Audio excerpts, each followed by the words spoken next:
अच्छा आ गए सभी। आ जाओ जाओ जाओ जाओ। बैठो बैठो बैठो, ये कार्यक्रम शुरू हो रहा है। ठीक है, मस्त एकदम टेंशन फ्री बैठ जाओ, दिमाग वगैरह ठंडा करके शुरू करते हैं। हेलो दोस्तों, मेरा नाम है संदीप पटेल और आज के इस वीडियो में मैं आप सभी का स्वागत करता हूं। तो भाई आज का जो वीडियो है ना वो काफ़ी इंटरेस्टिंग होने वाला है। पता है क्यों? क्योंकि पिछले 4 वीडियो से हम सिर्फ डेटा फ्रेम बनाए जा रहे हैं। आरडीडी से बनाओ, सीएसवी से बनाओ, पैरक्वेट से बनाओ, माइसिकल का टेबल उठा के डालो, मतलब डेटा फ्रेम ही डेटा फ्रेम बनाते जा रहे हैं हम। लेकिन अभी तक हमने उस डेटा फ्रेम के ऊपर कुछ एग्जीक्यूट ही नहीं किया है। तो आज का वीडियो इंटरेस्टिंग होने के पीछे रीजन ये है कि जो डेटा फ्रेम हम क्रिएट कर रहे हैं उन डेटा फ्रेम्स के ऊपर अब हम एसक्यूएल की क्वेरी एग्जीक्यूट करने वाले हैं। तो भाई चलो आज का वीडियो शुरू करते हैं और आ जाते हैं हम अपने उबंटू सिस्टम के ऊपर। यहाँ पर मैं आ चुका हूं अपने स्पार्क शेल के अंदर। तो आपको भी आना है स्पार्क शेल के अंदर। तो यहाँ पर आने के बाद मैं कर क्या रहा हूँ, मैं एक डेटा फ्रेम बना रहा हूँ जिसका नाम है favmoviesdf01 और इस डेटा फ्रेम को मैं बना रहा हूँ बाय रीडिंग द पैरक्वेट फाइल। तो movies.parquet नाम की एक फाइल है मेरे लोकल फाइल सिस्टम के ऊपर। ये एक फाइल है जिसको मैं लोड कर रहा हूँ और इसकी मदद से मैं ये डेटा फ्रेम बना रहा हूँ। So let's press enter. यहाँ पर एंटर मारने के बाद मैं देख सकता हूँ यहाँ पे डेटा फ्रेम क्रिएट हो चुकी है। अब इस डेटा फ्रेम का मुझे कंटेंट देखना है तो मुझे क्या करना पड़ेगा? ओके, मुझे सुनाई दिया आप लोगों ने जो बोला, favmoviesdf.show मुझे करना पड़ेगा। Let's press enter. ओके, तो अभी इस डेटा फ्रेम का जो डेटा है वो मुझे यहाँ पे दिख रहा है। तो अभी हमें करना क्या है, ये जो डेटा फ्रेम है ना favmoviesdf नाम की, इसके ऊपर एसक्यूएल की क्वेरी एग्जीक्यूट करनी है। तो करना, ये भी परेशान हो गए, हम भी परेशान हो गए, करो फिर। हाँ हाँ कर रहा हूँ, भड़क काहे रहे हो? तो भाई एसक्यूएल की क्वेरी अगर हमें इसके ऊपर एग्जीक्यूट करनी है तो हमें एक सबसे इंपॉर्टेंट चीज करनी पड़ती है और वो चीज है कि हमें एक व्यू क्रिएट करना पड़ता है। किस तरह से करना है देखते हैं। सो यहाँ पे मैं बोलूंगा favmoviesdf01 डॉट, यहाँ पे मैं बोलूंगा क्रिएट और रिप्लेस टेम्प व्यू और इस ब्रैकेट में मैं लिखूंगा मूवीज टेबल डेमो। इंजॉय। इतना बड़ा नाम दे दिया है मैंने इस व्यू को। तो इस व्यू का जो नाम है वो है movies table demo. So let's press enter. तो अभी ये कमांड सक्सेसफुली एग्जीक्यूट हो चुकी है। इसका हम अर्थ जान लेते हैं। तो यहाँ पे मैं बोल रहा हूं favmoviesdf, इस डेटा फ्रेम का यूज करके I am creating a temporary view और उस व्यू का नाम है मूवीज टेबल डेमो। मतलब इतना घटिया नाम किसी ट्यूटोरियल वाले ने आज तक नहीं बताया होगा, मूवीज टेबल डेमो, ऐसा कौन नाम रखता है?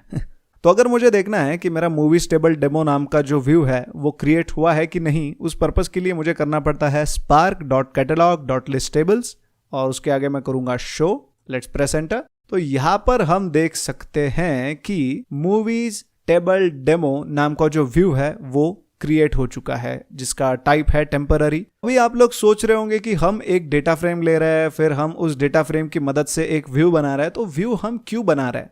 इसके पीछे रीजन ये है कि हम डायरेक्टली डेटा फ्रेम के ऊपर एसक्यूएल की क्वेरी एग्जीक्यूट नहीं कर सकते। हमें सबसे पहले उसका एक व्यू रजिस्टर करना पड़ता है और जब ये काम हो जाता है तो इस व्यू के ऊपर हम वो एसक्यूएल की क्वेरी एग्जीक्यूट करेंगे। अभी किस तरह से एसक्यूएल की क्वेरी एग्जीक्यूट करनी है लेट्स सी। यहाँ पे मैं बोलूंगा spark.sql और यहाँ पर मैं कर रहा हूं क्वेरी। तो मैं बोलूंगा select star from movies table demo. ठीक है, और अंत में आके मैं बोलूंगा dot show. Let's press enter.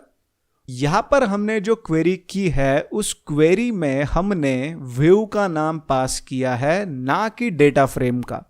ठीक है, तो किसी भी डेटा फ्रेम के ऊपर अगर आपको एसक्यूएल की क्वेरी एग्जीक्यूट करनी हो then the first thing you have to do is you have to register a view. मतलब एक व्यू क्रिएट कर लो पहले। मूवीज टेबल डेमो नाम का एक व्यू हमने क्रिएट कर लिया एंड देन spark.sql करना है जिसके अंदर आप क्वेरी लिखोगे और उस क्वेरी में आप उस व्यू का नाम लिखोगे और ना कि डेटा फ्रेम का। तो जब आप उसके ऊपर क्वेरी करोगे तो आपके जो डेटा फ्रेम के अंदर का डेटा है एनीवेज उसी पे क्वेरी होने वाली है। तो अभी मैं होप करता हूं कि आप लोगों को ये चीज क्लियर हो गया होगा कि किस तरह से हम डेटा फ्रेम के ऊपर एसक्यूएल की क्वेरी एग्जीक्यूट कर सकते हैं। नाउ एक और एडिशन है, एक और इंपॉर्टेंट चीज है जो मैं आपको बताना चाहता हूं कि ये जो व्यूज है ना ये भी एक टाइप के नहीं होते, ये भी अलग अलग टाइप्स के होते हैं। मतलब ये तो चलो अपने नॉर्मल टेम्पररी व्यूज है।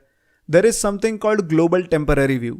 तो इस सिंपल जो अपने टेम्पररी व्यू है और जो ग्लोबल टेम्पररी व्यू है, उन दोनों में क्या अंतर है ये भी हम देखेंगे। सबसे पहले हम देखेंगे कि उन ग्लोबल व्यूज को किस तरह से बनाया जाता है, उसके बाद हम देखेंगे कि उनका पर्पस क्या है। सो डोंट वरी, बने रहो वीडियो के साथ, आपको और ज्ञान मिलता जाएगा। ओके सो यहाँ पे मैं फैव मूवीज DF01 पे आता हूँ। यहाँ पे मैं बोलता हूँ क्रिएट और रिप्लेस, और यहाँ पे मैं बोलूंगा ग्लोबल टेम्प व्यू। ठीक है, सो यहाँ पे मैं कर रहा हूँ फेवरेट मूवीज DF01, जहां पे मैं बोल रहा हूँ क्रिएट और रिप्लेस ग्लोबल टेम्प व्यू। अभी यहाँ पे मैं उस व्यू को नाम दूंगा, और लेट्स से उस व्यू को मैं नाम दे रहा हूँ ग्लोबल मूवीज टेबल। इनफ है यार इतना, मतलब इसके सामने भी डेमो लगा दिया तो अभी तुम लोग तो गाली दोगे कमेंट में। Let's press enter. ओके, अभी ये कमांड सक्सेसफुली एग्जीक्यूट हो चुकी है। हमने यहाँ पे किया क्या है, जो अपनी फेवरेट मूवीज DF है, डेटा फ्रेम है, उसकी मदद से हमने यहाँ पे एक ग्लोबल टेम्पररी व्यू बनाया है, और उस व्यू का जो नाम है वो है ग्लोबल मूवीज टेबल। तो सबसे पहले इस व्यू के ऊपर किस तरह से क्वेरी करनी है, मतलब अल्टीमेटली अपने डेटा फ्रेम पे ही क्वेरी हो रही है, लेकिन नाम तो भाई हम व्यू का पास कर रहे हैं ना, तो इस व्यू के ऊपर किस तरह से क्वेरी एग्जीक्यूट करनी है वो हम देखते हैं। तो यहाँ पे आना है spark.sql, एंड यहाँ पर मैं बोलूंगा select star from global underscore temp dot global movies table, और अंत में आके मैं कहूंगा dot show. Let's press enter. तो भाई यहाँ पर हम देख सकते हैं कि अपनी SQL की जो क्वेरी है वो सक्सेसफुली एग्जीक्यूट हो चुकी है। अभी दोनों में अंतर क्या है, जब मैं ग्लोबल व्यू के ऊपर क्वेरी कर रहा हूं उस वक्त मुझे ये करना पड़ रहा है, मतलब global temp dot global movies table. तो ये ग्लोबल टेम्प जो है it is nothing but a database for global views. So मैं बोल रहा हूं कि ओके, ग्लोबल टेम्प के अंदर जो ग्लोबल मूवीज टेबल है उसके ऊपर मुझे क्वेरी एग्जीक्यूट करनी है, but that was not the case with our temporary view. यहां पर हम डायरेक्टली बोल रहे थे कि okay select star from movies table demo. तो अभी आप लोगों के मन में सवाल आता होगा कि भाई टेम्पररी व्यू और ग्लोबल टेम्पररी व्यू में अंतर क्या है। तो इन दोनों का अंतर जानने के लिए आपको दो और चीजें मालूम होनी चाहिए, जिसका नाम है स्पार्क सेशन और स्पार्क कॉन्टेक्स्ट। हाँ, मेरे को पता है कि अपने चैनल के ऊपर स्पार्क सेशन और स्पार्क कॉन्टेक्स्ट रिलेटेड वीडियो नहीं है, लेकिन डोंट वरी यार, मैं हूं ना, अभी हम जिंदा है भाई, बनाएंगे इस चीज के ऊपर, जल्दी वीडियो बनाएंगे। लेकिन आज की वीडियो में हमें ग्लोबल टेम्पररी व्यू और टेम्पररी व्यू के बीच अंतर जानना है। इस वजह से इस पॉइंट को मैं एकदम शॉर्ट में एक्सप्लेन करता हूं कि स्पार्क सेशन क्या है और स्पार्क कॉन्टेक्स्ट क्या है।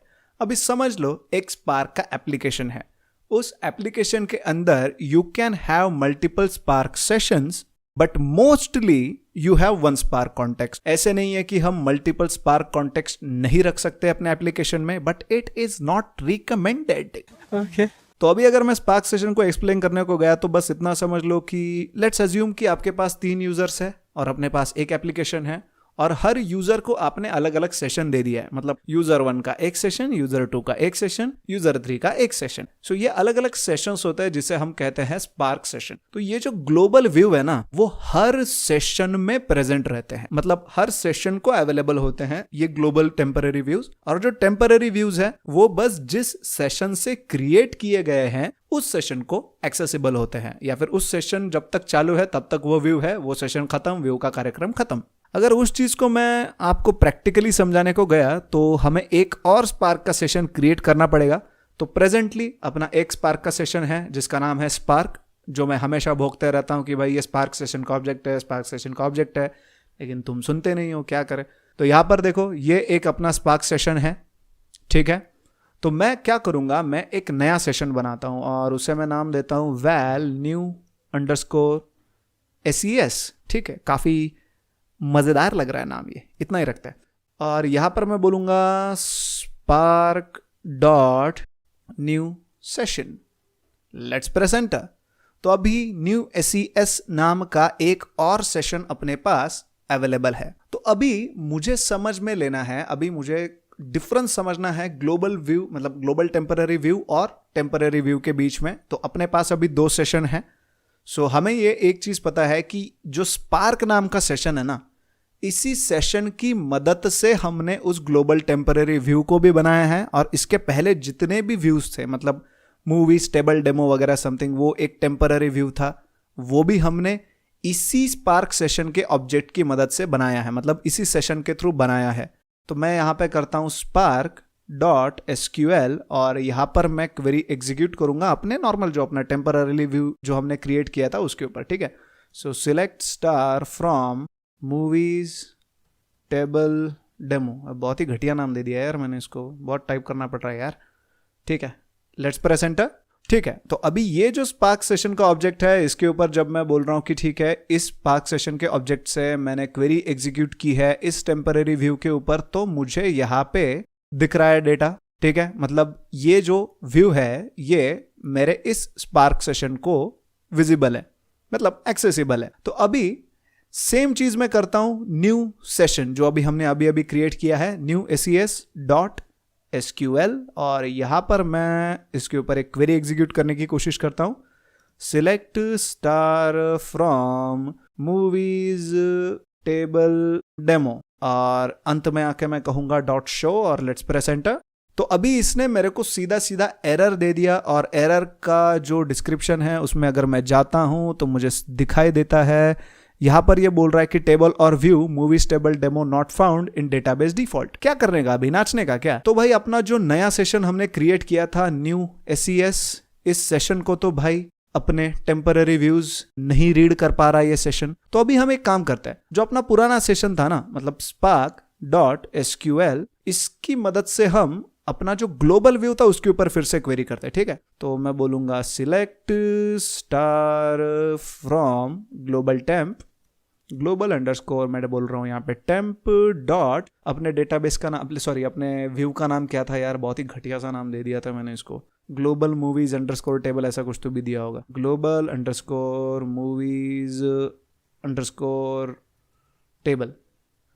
अंत में आके मैं बोलूंगा .show, let's press enter. Okay, मैंने नाम गलत डाल दिया है यहाँ पे, ग्लोबल मूवीज टेबल नाम का टेबल हमने क्रिएट किया था यार, सॉरी।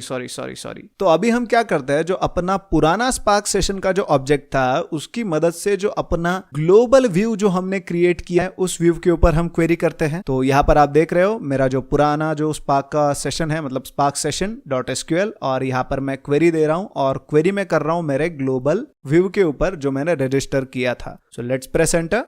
तो ग्लोबल व्यू पे जब मैं कर रहा हूं यूजिंग ओल्ड सेशन जो पुराना स्पार्क सेशन है, तो आप तो बोलोगे कि भाई नहीं, इसी सेशन की मदद से तो हमने ग्लोबल व्यू बनाया था, मतलब इसी सेशन के अंदर तो हमने ग्लोबल टेम्पररी व्यू बनाया था, तो डेफिनेटली इसके थ्रू एक्सेसिबल रहेगा। नाउ जो अपना नया सेशन है, मतलब न्यू _ses, ये तो तब था भी नहीं जब हमने ये बनाया था। अभी इसके थ्रू जब मैं क्वेरी एग्जीक्यूट करता हूं तो देखते हैं क्या होता है। यहाँ पे मैं बोल रहा हूँ select star from global underscore temp dot global movies table, और अंत में आके मैं बोलूंगा .show, let's press enter. So you can see here कि जो अपना ग्लोबल व्यू है वो अपने दोनों सेशंस में अवेलेबल है, जबकि जो अपना टेम्पररी व्यू था उसने अपने को जैसे ही न्यूज ses के साथ हमने उसके ऊपर SQL क्वेरी एग्जीक्यूट की तो उसने अपने को एरर थ्रो कर दिया कि भाई टेबल है ही नहीं। समझ रहे हो? तो जब ऐसी रिक्वायरमेंट होती है कि आपको अलग अलग सेशंस के अंदर, मतलब मल्टीपल सेशंस के अंदर आपको अपना व्यू जो है उसे विजिबल रखना है, या फिर सभी सेशंस को आपको अपना व्यू विजिबल रखना है, एक्सेसिबल रखना है, ऐसे सिचुएशन में you have to register a global view. और जब हमें सिर्फ अपने सेशन के लिए लिमिटेड रखना है उस व्यू को, उस वक्त आप सिर्फ टेम्पररी व्यू रजिस्टर कर सकते हो। अभी बहुत लोगों को सवाल आएगा कि हम यहाँ पे कौन कौन सी टाइप की SQL क्वेरीज रन कर सकते हैं। जितने भी SQL की क्वेरीज हाइव में रन हो सकती है, मोस्टली वो सारी क्वेरीज यहाँ पर रन हो सकती है। तो चलो भाई, आज का जो अपना मकसद था वो खत्म हो चुका है। Now you can enjoy your life. हम मिलते हैं अगले वीडियो में, जल्दी मुलाकात होगी। चलो बाय।